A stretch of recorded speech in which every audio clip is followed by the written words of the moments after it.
Have you read Exodus 28? The elaborate instructions concerning the tabernacle continue. In this chapter, we have the instructions for the priestly garments. These were to be worn while they were performing their priestly duties. To think of them as their uniforms would be a gross understatement. Have you considered the skill set of the average Hebrew who had just recently called Egypt their home? They were slaves, responsible for making bricks day in and day out. They may have been responsible for making their own clothes, but it is doubtful that their work clothes were all that elaborate.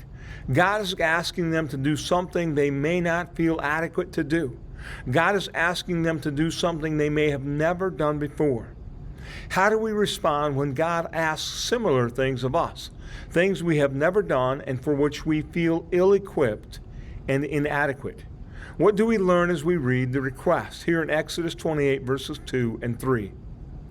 Make holy garments for your brother Aaron for glory and beauty. You are to instruct all the skilled artisans whom I have filled with the spirit of wisdom to make Aaron's garments for consecrating him to serve me as priest. God provided what they would need. He provided the materials, and now he would provide the skill set to accomplish the task.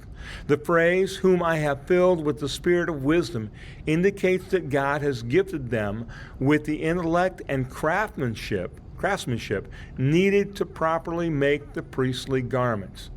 Not everyone was gifted to do so. Those who had been gifted were now called to action. Their contribution to the body, to the work of the body, would bring glory to God and would enable the people to strengthen their relationship with God.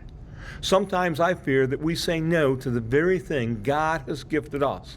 He often doesn't ask us to stand in our strength, but stretches us in faith so that the glory will be His and not ours. Keep reading, encourage others to read, and expect to find more gems to help us live like Jesus. Thank you.